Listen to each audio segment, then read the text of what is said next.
Good afternoon, everyone. I am Chris Kane, Executive Director of CPWR, the Center for Construction Research and Training. On behalf of CPWR and our partners, I'd like to welcome you to today's webinar on suicide prevention in the construction industry. Thank you for joining us. And now I'm proud to introduce our partners for today's panel. First off, we have Rafi Eshamas, Executive Director of Safety, Health, and Risk Management at the Mechanical Contractors Association of America. He'll be kicking things off. Alex Kopp, Director of Environment, Health, and Safety with the Association of Union Constructors, will fill you in on some of what our organizations are doing to support mental health. Unfortunately, NASCAR driver Daniel Dye was unable to make it today, but we will hear about his Race to Stop Suicide initiative and how to spot signs and symptoms of mental health struggles from the manager of Daniel Dye Racing and the Race to Stop Suicide, Kevin Striegel, as well as Daniel's father, Randy Dye, chairman of the Race to Stop Suicide. We will then hear more about how to help our colleagues, friends, and loved ones from Justin Crandall, Director of Safety with the Sheet Metal Air Conditioning Contractors National Association, Justin Asbill, National Environment, Health, and Safety Director with Milwaukee Tool, and Wesley Wheeler, Executive Director of Safety with the National Electrical Contractors Association. And with that, Rafi, I will hand it over to you. Thank you, Chris. And good morning to everyone on the West Coast and good afternoon to everyone on the East Coast. We are here today because the safety, health of our workers, our teams, and each other is the primary goal for everyone on this call. In the last year that data was available, in the US, we had over 45,000 suicides in a single year. That is about 1 every 11 minutes across the entire US population. In construction specifically, we have one of the highest rates of death by suicide across all industries, and it's about 4 times higher than the general population. Construction workers, particularly men, are at an even higher risk for suicide than the average American worker, and this applies to every level: laborers, skilled trade contractors, even management. The data shows that there are more construction suicide deaths than job site deaths. In any given year, there are approximately 1,000 deaths. Dropped objects, falls, trenching fatalities. There are over 5,000 suicide deaths. These deaths are preventable. Construction is a challenging and high-stress profession. Every single person has their own story. Everyone is dealing with their own things on and off the job. And it's important that we, as leaders, recognize that. Some of these things are chronic pain from past injuries, substance misuse and addiction, financial instability, also that tough guy mentality. You didn't come to work to talk about your feelings. We've all heard that before. And the idea of asking for help was unheard of in years past. The thing that makes our workers, the workers of this industry, so good: tough-mindedness, perseverance, ambitiousness. Those are the things that make you vulnerable, and you're least likely to seek support when you need it. We all together need to rethink the way that we approach mental health. Before I pass it over to Alex Kopp, let me be clear on one thing. We are one of the most resilient and resourceful industries in the world. We build the biggest bridges, the biggest buildings, things that seem impossible. This task seems impossible, but it's not. Mental health awareness could be one of the biggest opportunities to make a difference in our industry today, and we can tackle it together. Now I'd like to pass it to my colleague, Alex Kopp, the Safety Director for TAUC, to discuss what we are doing today.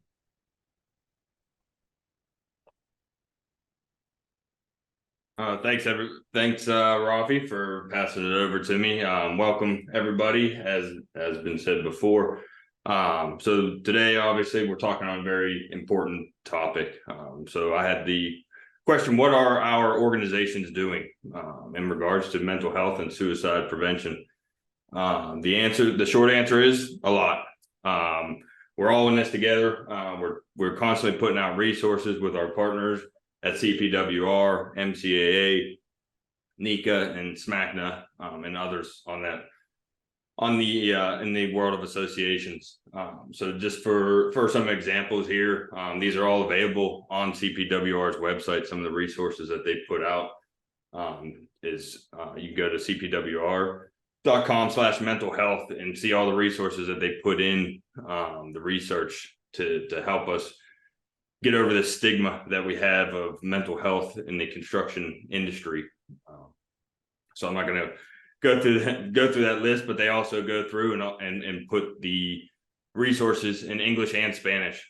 So mental health doesn't just affect our English speaking individuals, but it can affect others as well that may speak Spanish or other languages. So they went through and got those put into Spanish as well, as they face the same difficulties as many of us do. Some of the work that we are doing as associations, so TAUC, MCAA, NECA, and SMACNA, we distributed over 80,000 of the 988 chips, and now we also have stickers that are basically a mimic of those chips. So hard hat stickers, where they put on their hard hat, lunchbox, what have you.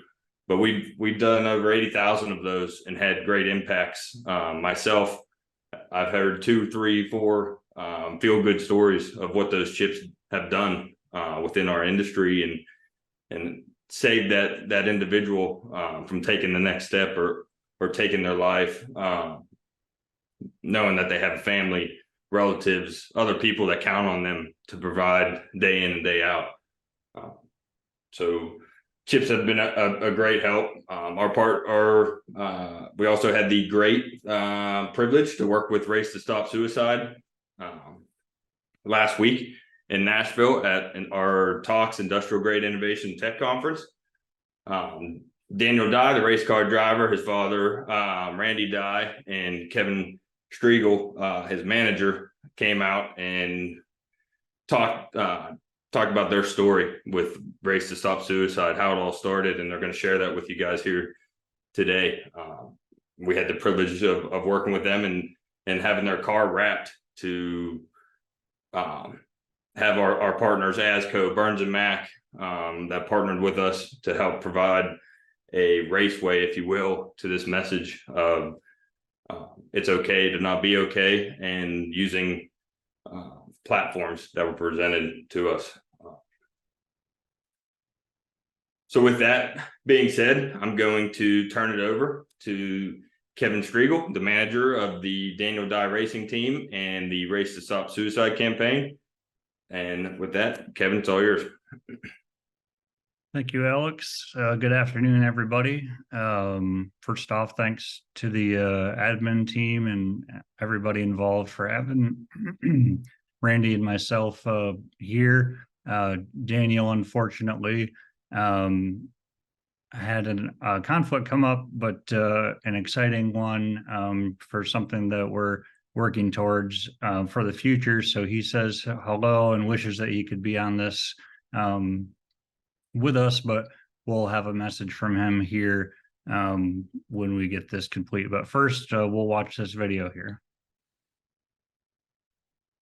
Daniel Dye, our NASCAR on Fox in-race reporter. This is the Race to Stop Suicide onboard camera. The 43, the Race to Stop Suicide onboard camera. You can see Daniel Dye there in his cockpit getting ready to do battle from the 10th position. We've got some great views here tonight. We're going to ride along with Daniel Dye with his Race to Stop Suicide onboard camera. Daniel Dye, there you see Daniel in the Race to Stop Suicide on board. Great qualifying run for Daniel Dye. He has our Race to Stop Suicide onboard camera. Look at that tachometer. That's a beautiful view of the inside of that truck, what it's all about. Well, we love Daniel Dye. He carries an onboard every single week. He's given us a few different angles this week, so we'll be following along with him. We call him our in-race reporter because he always seems to dive through and just barely miss the crashes along the way. Call up Daniel Dye to get a look at this with his Race to Stop Suicide onboard camera. This is a great ride along here with Daniel Dye. Yeah, pretty decent lap here too for the Race to Stop Suicide Chevy. Daniel Dye. We always put him to work in every race, Yeah. Michael, no matter what. And now we get to see some different angles too, so that'll be fun throughout the race. So that's just a snippet of what race fans see during the NASCAR Craftsman Truck Series races on Fox and Fox Sports 1. Our message about stopping suicide lands in the living rooms of over 750,000 folks every single event weekend. Massive impacts. And throughout and following each race, we hear from many folks who express how Race to Stop Suicide resonates with them, whether it be with them personally, a family member, close friend, or coworker. It's really remarkable. We have a contact page at racetostopsuicide.com where we're able to connect with folks that want to reach out as well. We've got dedicated partners ensuring that this message reaches the spotlight it deserves. And we're always looking for more allies to help us in amplifying the Race to Stop Suicide message. Today, I want to dive into understanding and surviving suicide. It's a storm, and I've weathered it, battling overwhelming despair. Yet I am here and living proof it's possible to find a way out. That's my story as a suicide survivor and how I came to join Race to Stop Suicide and the Dye family. Recognizing when somebody is in pain is crucial. It could be they're talking about wanting to die, searching for ways to end their pain, or expressing a deep sense of hopelessness. Maybe they feel trapped or say things that hint towards that the world might be better off without them. Warning signs could include a sudden increase in drug or alcohol use, acting recklessly, or pulling away from friends and family. Extreme mood swings, aggressive behavior, and unusual preoccupation with death and violence can also be red flags. But I'd like to spotlight a transformative resource for mental health support in the US, the 988 number. It's as simple as that, 3 digits, 988. This number emerged from the rising tide of mental health challenges by many Americans, especially through and since COVID. And a call for an easily accessible lifeline was set up. Dialing 988 connects you directly to compassionate counselors ready to provide immediate assistance. Counselors are there if facing an immediate mental health emergency, but also if you're just simply feeling down, lonely, or need somebody to connect with or open up to. This service is also available. For those that would rather not be on a phone call to talk about it, it's pretty special that you can also reach out via text 988, or you can go on their website and there's a chat function there as well. 24/7, 365, call, text, or chat, supportive ears never far away. So let's get one thing straight. Reaching out is a sign of strength. It's perhaps the bravest step anyone can take. We all face dark times, but with the right support, we can pull through. Let's make it our mission together to be there for each other. Let's spread the word, ensuring everyone knows that they can learn and lean on someone without facing any judgment whatsoever. Thanks for being here and taking this in. Behind every face is a story, often hidden away. Let's pledge to support, always lending a listening ear. You'll get to hear from Daniel here in just a second, but I'd be remiss if I didn't invite each of you to follow Daniel Dye on his social media accounts, so you can keep up with the latest on the racing side. And then as we plug in Race to Stop Suicide and that page on Facebook as well, liking and sharing those messages reach more eyeballs and have a greater impact, I think, than what any of us can truly answer to. But it's a simple act that can have a massive ripple effect. And so we encourage you and thank you for that and the support of the racing program. And now we will transition to a video from Daniel.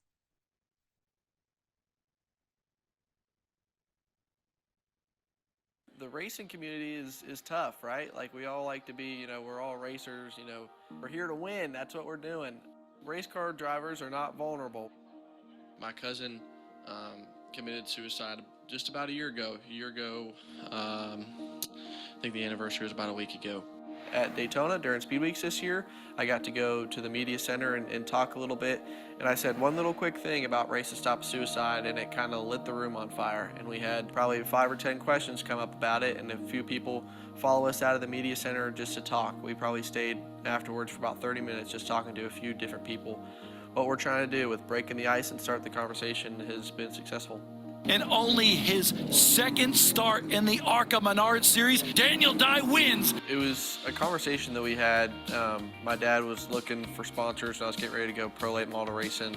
Halifax Health came up with this idea for the Race to Stop Suicide. I was 14, so my dad wasn't completely on board with the idea with me being so young. The thing that I said to my dad that kind of convinced him, okay, it's cool, is nobody cares until it happens. It's always too late when everybody starts talking about it. In his day and age, it was always suck it up. And admitting weakness is not something that anybody likes to do. We're trying to start the conversation, break the ice, make people realize that, hey, your neighbors are going through the same thing. The thing I like to say is if it takes 5 minutes to change somebody's mind on something, I think no matter who you are, everybody has 5 minutes. It's been a really, really cool journey from the start to where we are today, and to be able to have a full-blown Race to Stop Suicide scheme in the NASCAR Truck Series is super neat. Big lap, 31:25 for Daniel Dye. He leads the way in qualifying at Kansas. It's super cool. NASCAR is a fantastic organization. I've been a NASCAR fan all my life. Now I get to be a NASCAR driver, and it's super cool to have NASCAR supporting what we're doing with our Race to Stop Suicide, especially with it being Mental Health Awareness Month. Even if it's not on TV for 10 minutes, it's there every week. It's on the car every week, but it's not a purple and teal Race to Stop Suicide truck. We can go to racetostopsuicide.com. It has all kinds of resources. The 988 hotline is now live, so just kind of like calling 911 in the case of emergency. In the case of a mental health emergency, you call 988 and there's someone to talk to you. You can reach out to us directly on all of our social medias. Just look up Daniel Dye, and it may be me, it may be my dad, it may be Kevin Striegel, but we're all here to help. It's not, a huge company, hey, go buy this. It's a message that we're trying to deliver, and I think it's been accepted. So Daniel's next race, in conclusion on my part, is tomorrow night in Bristol, Tennessee. The race will air at 9 p.m. and it will be live on FS1. So if you'd like to cheer for the 43 and Daniel, you can do so that way. I'm going to pass it over to the chairman of Daniel Dye Racing and Race to Stop Suicide, Randy Dye.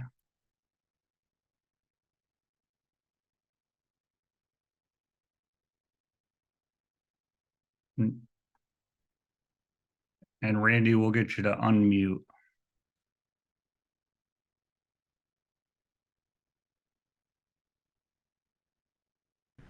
Okay, there we go. That's why we needed to have the IT guy standing by. So great to be with you, some of you for the second time inside of a week.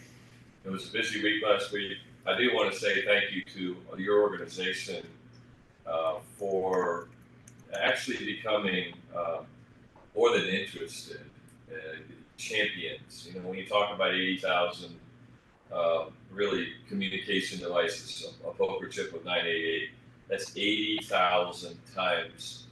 You don't know how many. It's not just 80,000.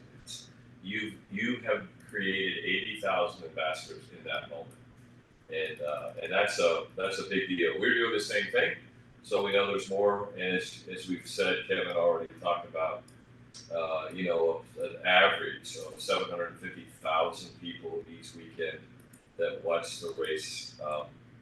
It's part of why we chose the platform. Daniel knew at a very early age that the racing wasn't going to be just about him, that we had to do something to give back to our community. And I want to share that with you. He talked about the hospital and how that came to pass, and how I was actually, he made me sound better than I was. I was not only probably not interested. I was absolutely against the idea. Much like a lot of people who put their head in the sand, ignore, problem doesn't exist, all that sort of stuff. Our state has 67 counties. The county just to our north that borders Volusia County was Flagler County. Flagler County, probably in the mix of the population count in Florida, was it's got to be in the middle, maybe even the lower third. However, in that time, around Daniel was 14, so that's about 5 years ago. It was the #1 county in total deaths by suicide, not per capita, not by percentage, simply by raw numbers. It was alarming. How could that be? All the while, we did town hall meeting with the school district, the schools, some of the school administrators said they didn't have a problem. So, you know, what you guys are doing, I think it's still the uphill battle is people actually still have to acknowledge that this is real. You can try to deny it. This week, a kid I grew up with, and now, you know, remember, I'm not a kid anymore. He just lost his son to suicide, a Marine. I'm not sure there's any tougher group than our Marines. And it was all over a failed relationship.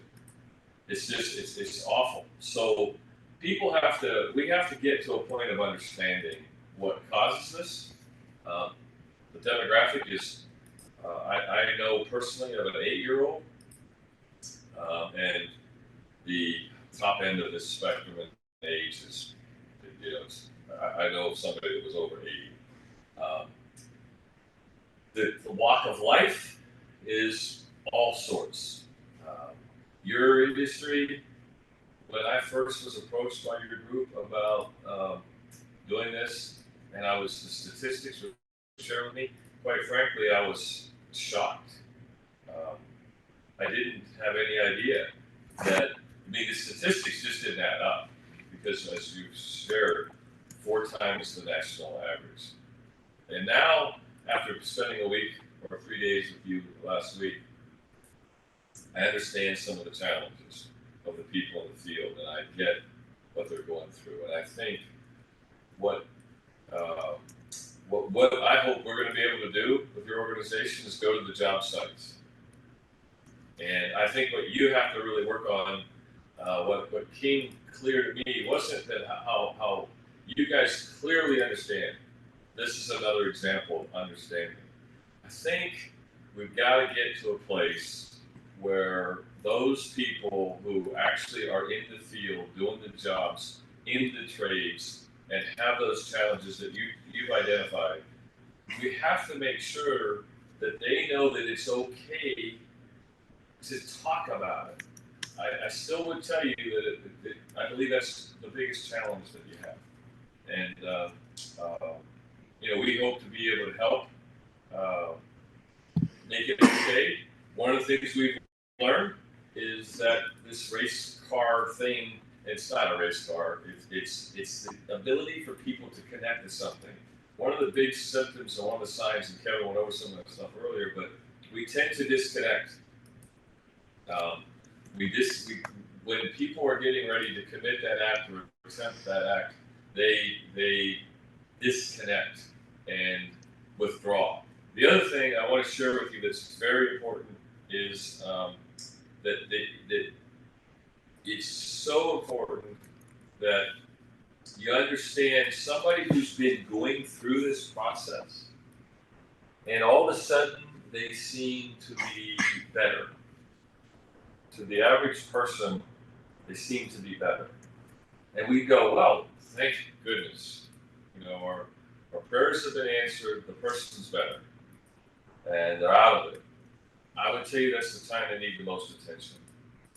Because oftentimes what happens, and the research will show, that what's caused their depression to be lifted is they've made the decision. They know when, they know where, and they know it. And so I'm not struggling with it anymore. It's like a burden that's now off, and then you'll see the result, and you'll question, oh, I thought things were better. I can't tell you how many times I've heard that from people. I thought they had gotten better. I thought they'd gotten over it. And don't let me make this your responsibility. It's not your responsibility. It's just getting you equipped so that you understand what you're dealing with. And it's been a journey. It's a journey that I don't know that will ever come to an end for us. It's too big of a deal. I will tell you one of the things we do, and I'll end with this. We model ourselves after think about the American Cancer Society some 39 years ago that decided that breast cancer was a problem. And they had all the same stigmas attached. You don't talk about it. People shy away from it. It's embarrassing. How can that be? What's it going to be like if I actually have this disease? And so now we all there's a more lighthearted approach. We all know that in October it's Breast Cancer Awareness Month. So they did a really good job of normalizing the conversation, creating awareness and normalizing the conversation. They did a really good job of creating some level of fundamental, basic knowledge on what to look for. And then they certainly did a good job of continuing to make sure that people had access to resources to get a cure. I had an aunt, one of the finest women on the earth, died from breast cancer. So this model that we are following is a similar situation. We can make a difference if we raise the awareness and we make it okay to talk about it. We've got to provide some level so people know what to look for. Because for generations and generations, all we've ever said to people who weren't feeling well is get over it, move on, it'll be okay. And unfortunately, that's not necessarily the truth. And finally, because it's not a lot of big money in it, we don't have the kinds of resources that we deserve. And we've got to go back into our communities, and we've got to raise hell about why we don't have it. Would you be okay in any community in this country not having access to medical care?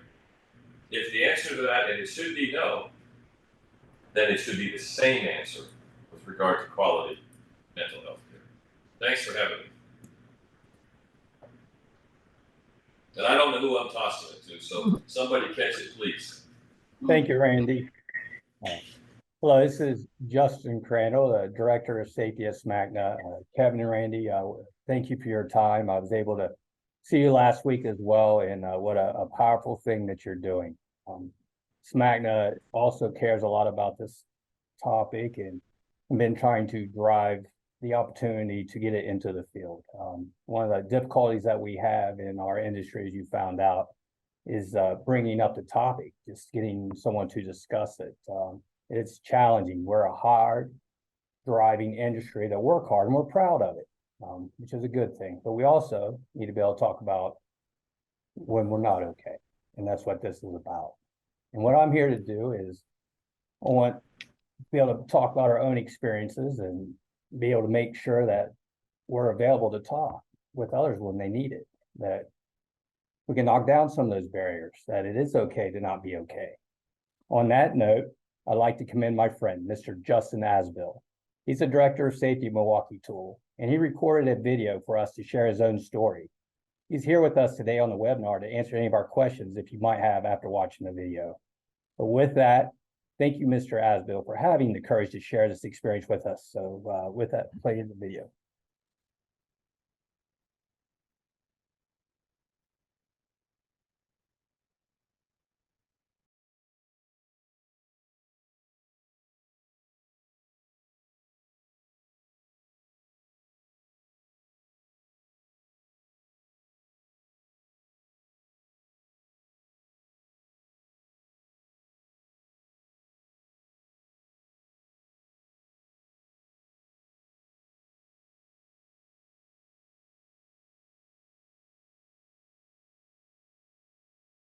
I've been in safety for almost 30 years. For the longest time, I've always kind of prided myself with being able to handle very stressful situations, big jobs, something that I was built a reputation for, of being able to shoulder that kind of responsibility. And over the years, it's something that was a strength of mine. And in the 2020, pandemic, I would have to say that that changed for me, because I don't know whether it's because I got older and have a family, or and the responsibilities of taking care of them over just myself as an added stressor. But I was challenged with multiple challenges in 2020 that took me down a path where I almost committed suicide. And I was very fortunate that I had someone looking out for me, as well as the interaction with my family, and I had a peer group. If it wasn't for them, I wouldn't be here today.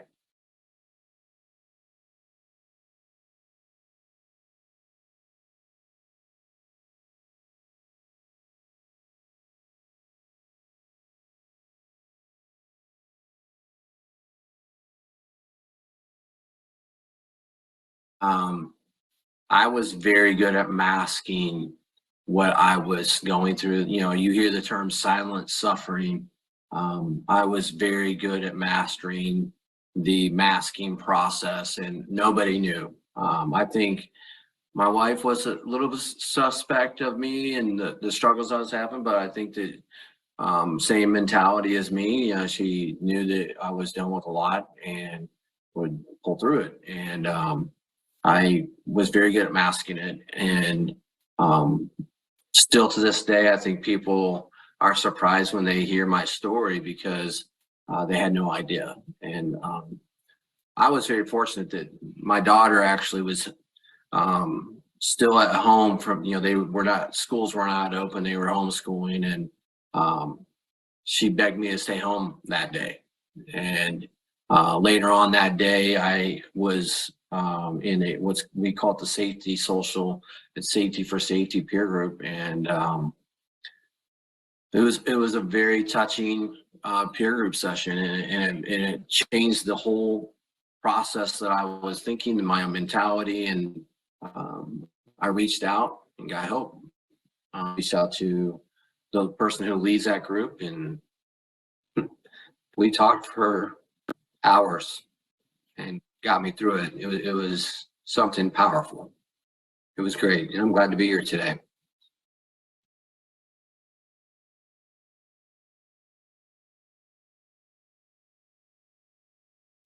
You probably see the treadmill behind me. It's not just for me, it's for my family. I do 1 hour a day. I power walk, or I do some sort of physical fitness. It's helped me keep my clarity, my mental clarity. That's one.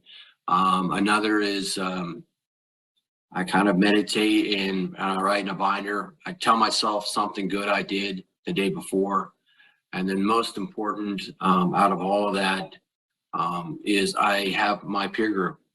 That peer group is something powerful. I've actually started 2 peer groups since then to help others. One's for safety professionals and the other's veterans in safety. And being part of those groups helped me keep in touch. And to be honest, it really kind of helps me realize that life happens. And sometimes you got to swallow your pride, because I think that's the biggest thing is life happens, and it's okay to talk to somebody. It's not a big deal. And that peer group is powerful. Talking to someone was my biggest asset of everything. He helped me get through this, and I stay committed to it still to this day, and it's 3 years later.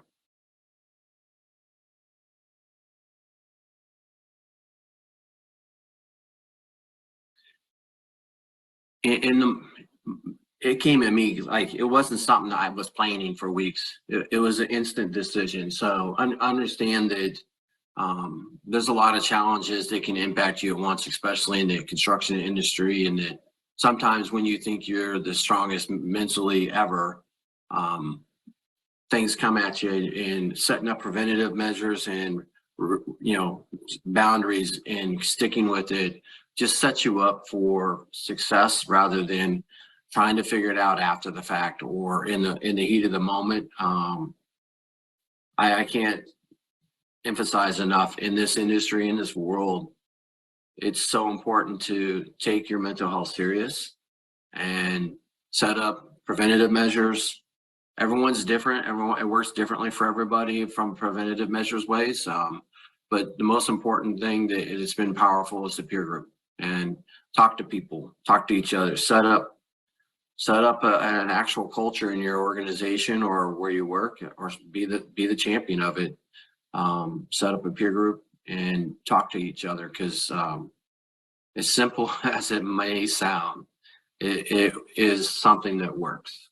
And it's okay to not be okay is a great slogan, because I think sometimes in this world we get caught up in trying to be the champion so much rather than just being a human.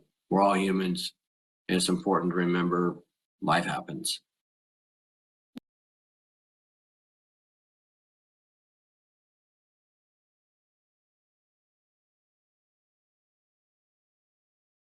Justin, appreciate everything, man.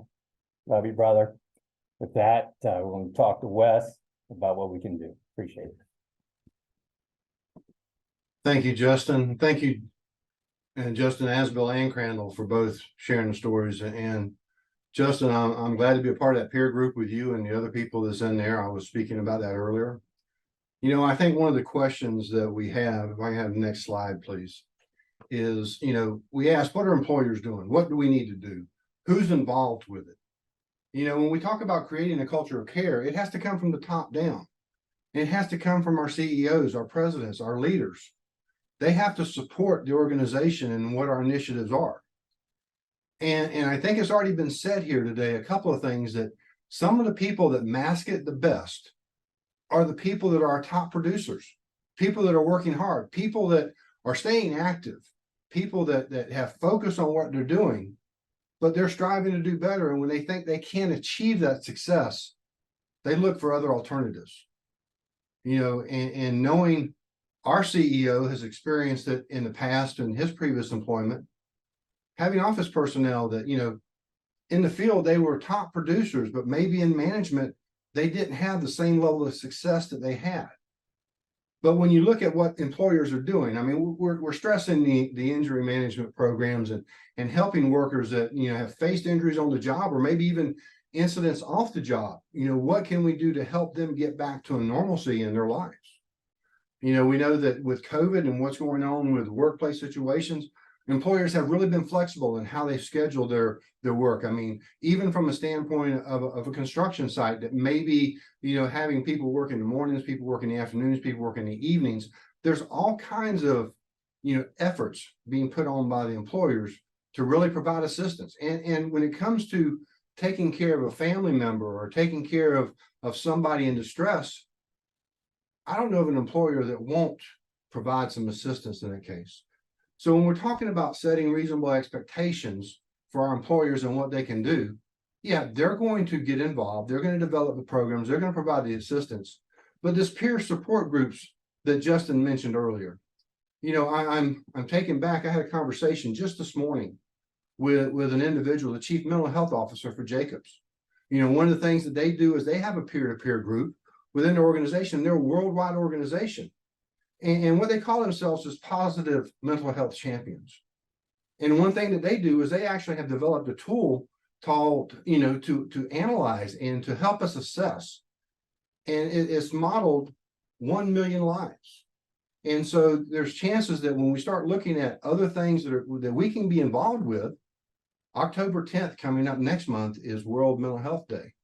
So what can we do to really kind of get that message out and help each and every one of us address some of the things that we're doing? What do we need? I think one of the things that we've also mentioned here before is, as far as activities, what is your why? You know, when we talk about the message that Die Racing Team is reaching out there to the NASCAR fans, getting on the TV in front of everybody, we know that there's a group of people out there that have a camaraderie. They go to NASCAR races. They watch races on TV. They go to the, to the sports bar, and they go to places where they can actually socialize with people that have the similar interest to what they're doing. And if you can surround yourself with people that have similar interests, then chances are, you're going to be involved in a group, you're going to be involved in a peer group, and you're going to have that support from that network that is around you. The other thing that employers actually do is, you're seeing more of them become involved in providing some education, whether it's substance abuse education, financial education, helping people get some of the resources. But if you can provide that assistance to the worker, maybe it's just a mental health, they may be going through a marital crisis, maybe they need some counseling for themselves and their family. If they provide the resources that employees can take advantage of, provide the training that can help them become more financially secure in their endeavors and take care of their families. As Justin, Asbill mentioned, taking care of your families a lot of times is a motivating factor for each and every one of us. We really want to help employees reach their full potential. The other thing that he's mentioned before is the veterans. When we talk about the 988, line and the success that it's had, just some things. It's had over 2.6 million calls within the past year since it was started. And think about that. We talked about the text functions, 750,000 texts that where people have actually texted to have information. And then also the chats, over 600,000 chats online with these representatives. And the good thing about this 988 system as it's been developed is that it actually has multilingual, counselors, whether it is English, Spanish, another nation. They have these counselors around the country so that when you call and it's channeled to the right person, they can actually get you someone in your native language to help and understand and talk to you. So, when we're looking at, there could be as many as 9 million people in the next year by 2024 taking advantage of this 988 system. We know that it's, it's a success and everything we can do to help it. Next slide, please. So one of the things that I wanted to kind of finish with here today before I turn it back over to Chris is what are the things that we can do individually? And I've titled this slide Intangibles and Intuition because a lot of times we ask people to get involved. We ask people, about their situations. We ask people what's going on in their lives. And sometimes when you look and listen to some of the suicide survivors, people that have survived an attempted suicide, all they were looking for was somebody to ask them how they were doing that day, if they could help them with anything. And so a lot of times, one of the ways we can start that conversation, as Justin said, is we can share our story. What are some of the things that have happened to us that maybe, will open that door, open that window for that conversation to where we can really deep down get to some of the issues that may be pressing. We talk about engagement. Everybody is looking to belong to some organization, to some group, to some activity. And a lot of times it's just about inviting people, hey, let's go to lunch. Hey, what are you doing this weekend? We're going to the baseball game. Hey, we got a football game on Sunday. How often do we really reach out to the other people and try and engage them? When I started in this trade almost 40 years ago, we had people that were doing bowling activities during the week, and there were groups, and everybody was socializing off the job. Our social activity now is on a computer with somebody that we've never even met, we've never even seen. Let's go back to being one-on-one. Let's go back to being people that actually talk to people. And when I say talk, that means make a phone call. When we talk about including people, my intuition, and I'm sure it's happened to everybody on this call and everybody on this webinar, how often has somebody came to your mind, somebody you thought about and said, hey, I haven't talked to that person in 6 months. I haven't talked to that person in a year. I need to reach out and see how they're doing. My story is I had that intuition one night. I meant to call that person that night. I wasn't expecting the 8 o'clock phone call the next morning from her father, from her stepfather, saying that she had passed away the night before from an overdose. We need to act on the intuition that we all experience. So, you know, when you look about doing that, think about the person that you haven't spoken with in months and years and weeks. Reach out to that person, let them know you care, and see what you can do to help them. If we talk about going on social media, LinkedIn, Facebook, whatever it is, I mean, granted, let people know that you're available, and let people know if they're interested in getting into a peer group, you know some peer groups that could provide some assistance. So, you know, before I get out of here today, I just want to say thank you to Rafi.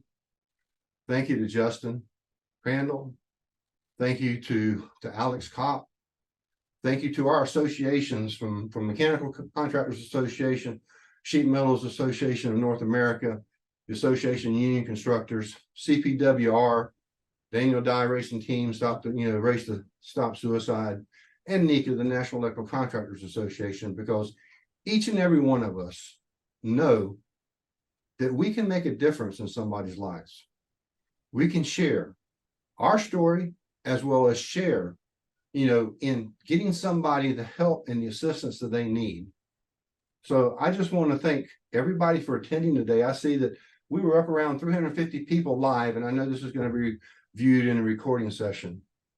But I encourage everyone listening to this webinar today, if I can challenge you to do one thing when we get off this webinar, pick up the phone, call somebody that you haven't talked to, find out what's going on in their lives and see what you can do to help them. Because chances are, by helping them, they're going to help you too. Thank you everyone for participating. Thank you, Wes. And thanks to all of you. We do have some questions, and I just wanted to reflect a little bit on something that Daniel Dye said. And I liked the analogy he made to the struggle to create and get rid of the stigma around breast cancer that now exists, and we have a month devoted to it and we're talking about it.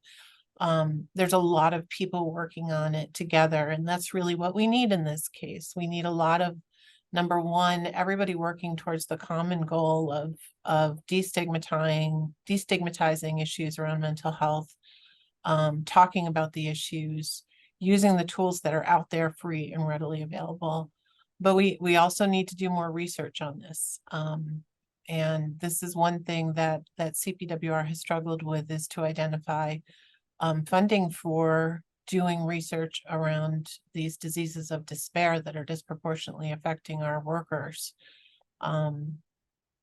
both death by suicide as well as death by opioid overdose. And these are huge problems facing our industry. But I did want to mention, we do have some research projects going on. We received a private donation last year, and we're able to fund 5 one-year research projects aimed at mental health, testing out trainings that have been proven in other countries, evaluating peer support networks, and things like that. So stay tuned. We will be reporting out on that research at the end of the 1-year mark, and hopefully being able to fund more, because if we can't prove that problems exist, nobody's going to take the steps necessary to improve them. So with that, I wanted to pop over to some of the questions we received prior to the webinar, and I'll just start with a question for Wes, since you're primed and ready to go. This person is a retiree of IBEW, and he's still active. I'm sorry, I assume it's a he, maybe it's a she, but a member of IBEW, still active. And is there anything they can do as someone who could engage in their former coworkers through the union to educate members about suicide prevention?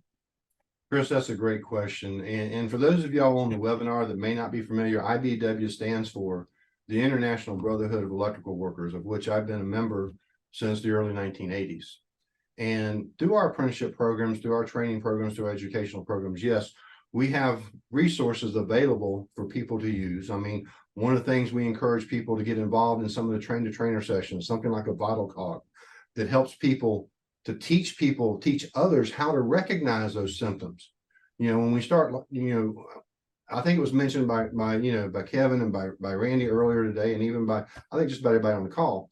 When you can start looking at some of the subtle changes, some of the things, you know, whether it's you know, they're not socializing anymore, they're not participating at lunchtime, they're not eating lunch, they're losing weight. They're, you know, what are the things that we can do is that as a retired member, you have access to maybe to go to some of your previous employers, your previous jobs, and say, hey, you know, can I come at break time, or can I come at lunchtime, and can I share some of this information with the workers on the job site, and then also see what we can do to get them, you know, maybe pointed in the right direction, or see what they can do to develop some of their own peer networks and get some activities going on. But I will say that the IBEW is 100% behind all of our efforts, and they have resources available.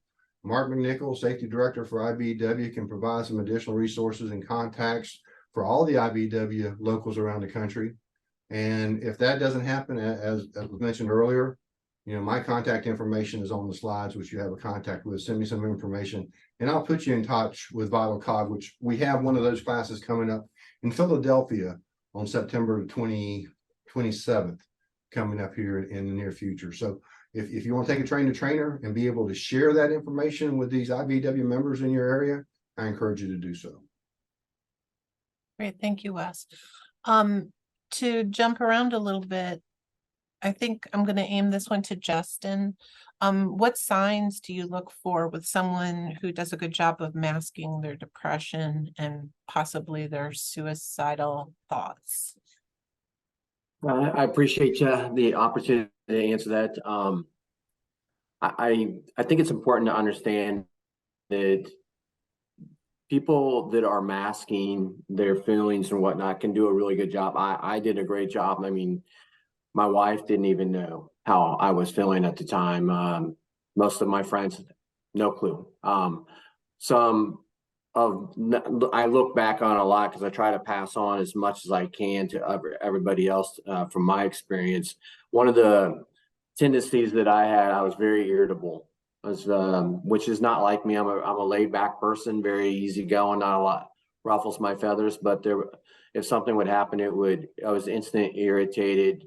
So change of behavior is a good thing to recognize when someone especially is going through a difficult time. I began to drink alcohol more than I ever have my entire life, which if you know me, I don't drink much at all. So I would say the change of behaviors, change of functionality as well, like things that they do, like if they stop working out, if they stop reaching out to see their friends, stuff like that. Another one is if they start talking a lot about life insurance, as well as another one that we've learned is taking more risk than normal. So like if you're an iron worker and you're 50 years old like me and you're an iron worker, you start taking high risk work instead of sitting on the ground like you normally would, or being a foreman or whatnot. So just different things like that to really focus on, but change of behaviors was number one, in my opinion. Great, thank you, Justin. Alex, for you, one of the questions that came in advance, and I think Wes did a pretty good job on talking about some of this, but was what is the best approach to integrate mental health within a construction company? Yeah, so I think everybody on this call had kind of spoke to that in some aspects. Excuse me. I think, in my opinion, like it was mentioned before, we got to start from the top down, but it can also go deeper than that. To Randy Dye's point earlier today, we need to let the men and women know that it's okay to not be okay. That's the slogan on our coin. That's the slogan on our hard hat sticker. That's the slogan we need to be putting out there to the men and women in the field, and letting them know, hey, ask for help, take time off if you need to go get help or receive help. Ask your buddy to take you there. So any thoughts you may have going through your head it doesn't distract what your mission is to get there. But don't be scared. Don't be nervous. This is not the tough guy mentality anymore. We're here to help each other. We're here to help everybody on this call, everybody in the construction field, and other fields, not just construction. We're here to help. The last thing we want is to get a phone call letting know that somebody on the job site died by suicide or overdosed or whatever it may be. We don't want that call. You don't want that call. Your loved ones at home don't want that call. So don't be the tough guy anymore. It doesn't do much for you other than hurt those around you. So just reach out. There's tons of resources as Wes and the rest of the group have mentioned here. Race to Stop Suicide. It's a different look at it. They got probably over 1 million people that watch that race every week. And they got that truck running around with Race to Stop Suicide on. And like Randy mentioned, he was totally against it. But now he's not against it, and he sees the picture and he sees the message. And he's helping push that across the finish line. So I guess in closing there is it's okay to not be okay, and reach out when you need to reach out, and don't wait until it's too late. Thank you, Alex. There's been a lot of chatter coming through the chat, and some questions have come in on how to get started. And I think the answers really cross industries. It's not, one place. And for ready access to resources, you can go to CPWR's mental health page. Jess had put it in the chat before, and we can throw it up there again, where we have some toolbox talks, which are short training programs that we developed in partnership with another organization that I'm going to mention in a minute. We also have infographics you could blow up and put on the wall. We have hazard alerts, just different kind of really brief materials, but we also have in-depth training that's intended to be given by trainers, where it's a really kind of hands-on engaging workbook that a trainer would walk through a small group with to talk about all the things around destigmatizing mental health, and a lot of different approaches to it. And also a lot of our resources we have developed in partnership with the Construction Industry Alliance to Prevent Suicide, or on suicide prevention. Jess can correct me, but she's posted a lot of links in her chat to some training programs that they have available for free for the construction industry. And it's available to everyone. It's CIASP. Jess is a board member of the organization, as are several other individuals around the construction industry who are working together to try to publicize, reduce stigma, and work on this issue. So I think those between our website and CIASP's website, we've got a place to get started. And how do you get started? You can start really small, because the first step in any of this is starting to talk about it and destigmatize it. Our toolbox talk has ways, just like listen and respond and give a 988 number out. I mean, it can be as simple as that. So I just wanted to kind of throw that out there. Thinking about the other questions, this one's a challenge, gentlemen. The question is there awareness that the chips are triggers for folks with gambling addictions? I do not know if the questioner is saying that they know that chips are a trigger, or if the question is, could chips be a trigger? And I don't know the answer to that. So I don't know if anybody, Justin, do you have experience with that? I do, and I appreciate the question. That was one of the first things that came up. Yeah, I was in the committee meeting with Alex when they delivered them, and we had several people mention them. So I think it's important to understand that the message is very important. And it's not that the other person or the gambling issue is not an issue, but it's about raising the awareness and understanding that there's different ways you can talk about the 988 number. So we have our own coin. It's a bigger coin at Milwaukee Tool, but a lot of companies have totally different coins. They have decals. So there's different ways to do it. My Vital Cog class, Dr. Sally gave us a card to carry, to talk about it. So there's tons of different avenues that you can carry with you to talk about as an opportunity. But I think it's very slim chance on the gambling issue, but it's definitely something to be cognizant of. But we did not have any pushback from any of the committee members once we started to use them. And Alex, you can hit on that if you want. It's been overall very successful since they launched it, everybody. Yeah, so to Justin's point, one thing we always mention, to not get on the gambling topic, but the chip is to represent, not to gamble with your life. It's meant to be awareness. It's a physical item that individuals can carry with them. We all know union workers have their lunch pails and they got a ton of stuff in there. This is a chip they can toss in their pocket and whatnot. And it's basically a quick message to say, hey, I'm not going to gamble with my life. I'm going to pull this out and I'm going to call. I'm going to text 988. I'm going to go off to the side. I'm going to get help because I got loved ones at home or colleagues or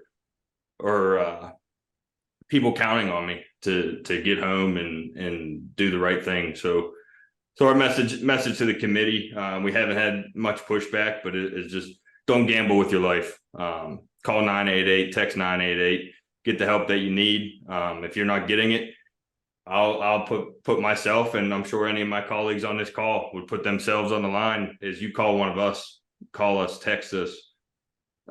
And if we can't help you, we'll get you in touch with who can, as Wes mentioned, because we're losing too many of us, and we want to do all we can to prevent that. And I just want to say the stories that we know from the use of the chips, that item that you put in your pocket or your lunchbox, they get given to other people. You can give somebody a chip that says 988, and even if you don't feel like you can say, hey, how are you doing? You seem like you're down. He's like, you can just say, I want you to have this. So something that is portable and an object that can be given with no words is that maybe all a person can do, and that can save a life. So I just wanted to, I'm open to the idea, if it is a trigger, maybe there's some other object that could be used in the same way. Maybe it is a larger piece like a coin, but it's the object that can be transferred if you don't even have words or don't feel comfortable using words. I think there's some questions coming in about from instructors and what kind of information and whatnot resonates. And Jess has put information in the chat about the pages that we have resources to in the CIASP, as well as what we're calling, for lack of a better word right now, our resilience training. And those are free to download and use as you see fit. And we'd love to get questions about them. So this might be for Justin. The question is, please help me understand what a peer group would consist of and what they will do, because there's lots of different ways that peer groups could be helpful for anyone for facing any challenge. I appreciate this question. This is awesome. So one of the most successful ways of combating mental health in the industry is not only just sharing your story, but also peer-to-peer support. And so I'm very fortunate. I've had two peer partners, Josh Rizzo and Chad Lingerfeld, that have been my peer partners and mine, theirs, for going on almost 3 years. And we're all military veterans, and it's a peer-to-peer group. It's as simple as we meet sometimes together, sometimes we can't all meet together, but once a week virtually or a phone call. And it's always based on how you doing, what's going on in your life. And sometimes it is also an opportunity to reflect on what's going on in your life and know that just venting to them and knowing that someone's got your back. That's my personal peer group, but the two peer groups that I run, one is called psychological safety. It's safety for safety. And it's this Friday. Typically we have 10 safety professionals nationally get on there, and last month we talked about challenges they may be having, and then something good that they're doing or have in their life. And then the last question was what was something funny that nobody knew about them? Mine was, I won the BMX bike on Honeycomb many years ago, if you got the license plate. And it was funny because a lot of the young men and women on the call were too young to know what that was. So I gave my age away, but we do that once a month. And a peer-to-peer, if you want to have your own personal one, I recommend weekly. It's a great way of knowing someone's got your back. You can talk through some challenges you're having, but the other side is you can vent to somebody who's going through the same stuff you are, and they understand, and you just kind of know that you're okay. And that's why, it's okay to not be okay really resonates with me, because I think both of my buddies, they knew I was struggling really bad, and they were waiting for the right opportunity for me to say something. But Josh called me out on it pretty solid one day, and a lot of respect to him for that, because sometimes it's tough to have tough conversations, but if it's with someone that really loves you, and they do love me, it's important to do that. So that's what a peer group is. Anybody can do it. Like I said, man, I ran mine on LinkedIn to say, hey, if you want to talk, you can talk. And every week I get people ringing me saying, hey, it won't let me in. It's because there's only 10 allowed. And so sometimes I'll do a separate one. So just, you can start doing that at where you work, offer it. It's nothing that I talk about or nothing that anybody else talks about is shared as well. So that's another thing. We don't record them, and it's just all open. So. And Chris, I'd like to add one thing to that. We keep talking about construction and the workers in the field, and we have peer groups within our groups of whether it's the same company contractor or a peer group of 4 associations. But I think sometimes we need to take it further and go into our families, because you might not have that suicidal thought or opioid abuse, but maybe somebody in your family does, and it's kind of going down the line and ending up on you and affecting your ability to perform your duties. So opening up that peer group, as Justin mentioned, to maybe your family, sit down once a week, once a month, whatever it is better than nothing. And talk it out internally among your family that may, and it might open up doors you didn't know that you can help them get over a bridge that maybe could have went the wrong way in a hurry. So I encourage everybody not to just do it within your companies, within your associations, but look deeper into your families, because I'm sure they would be open and willing to talk about it. Thanks, Alex. And I think, another way of looking at peer groups is what's happening within the building trades unions. And that's some of the things that we've been studying at CPWR. I did put a paper up about our initial findings from really the international unions perspectives on what's going on around peer advocacy and that type of thing. But as I mentioned earlier, we do have some studies that are looking at this on the ground at a local union level, and how peer groups and member assistance programs function at the local level. We did get one more question that I wanted to wrap up with, actually 2 more I wanted to combine. One is, you know, is there a tie-in between substance use disorder and suicide? And the other was, what's the tie-in between workplace safety and death by suicide, or mental health challenges?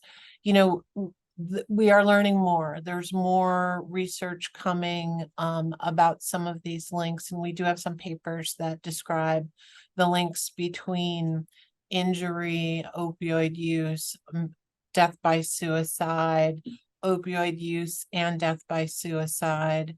But I think really when you think about when an employer works to create a good safety climate on their job site by implementing good safety programs that follow along, you know, the rubrics that we all agree on in this industry, like management commitment and employee involvement, and how Wes brought it a little more granular as it applies to mental health support. But those are all part of good safety and health programs. So those are the types of things we can do until we know more. But I'll just flag that for Jess and our team to follow up with. In particular, there's a grad student who's asking some of these really hard and good questions that we can't get into the details. But yes, there are connections, and yes, it is all connected. We just don't know all of how when we're working on it. So with that, I wanted to wrap up and thank all of you very much for participating in today's webinar and co-sponsoring it with CPWR. Kevin, what do you got? Yeah, sorry, just Not at all.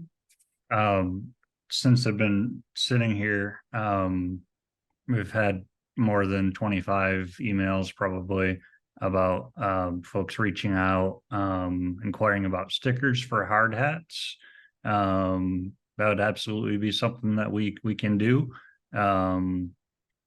So if you want and have interest in that, please email me, kevin@danieldyeracing.com. We also have chips with Race to Stop Suicide on one side, 988, and the ribbon on the other side, and some other materials as well, that we'd be more than happy to send out. My only last thought would be if there was a company or depending on, you know, the group and quantity, to help just offset the cost of that, would be great. But otherwise, absolutely would love to do that. So I just wanted to get that out there because there's been a tremendous amount of interest, and then maybe alternatively, maybe a sticker on a hard hat is something that works better than a coin for some people, right? Just a different approach, but to still have a message out there. So thank you.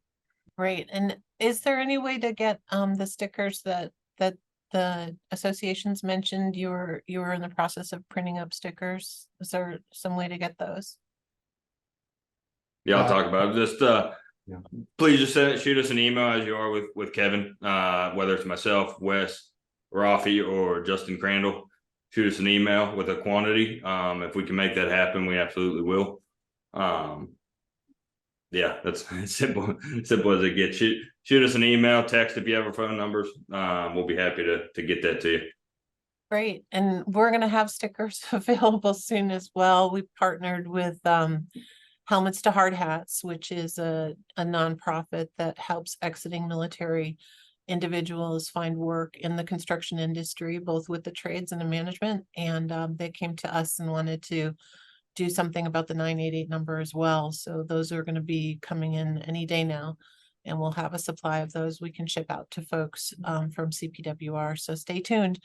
But I wanted to thank you all, the Daniel Dye team, just fantastic. Thank you so much for participating with us today, and our partners at Milwaukee, at SMACNA-TAUC, at MCAA and NECA. Really appreciate your partnership in this effort and across the board. I mean, we partner on a lot more than this, but this has been a wonderful discussion today, and I really thank everybody for participating and sharing what they did today. So with that, thank you so much and have a good afternoon.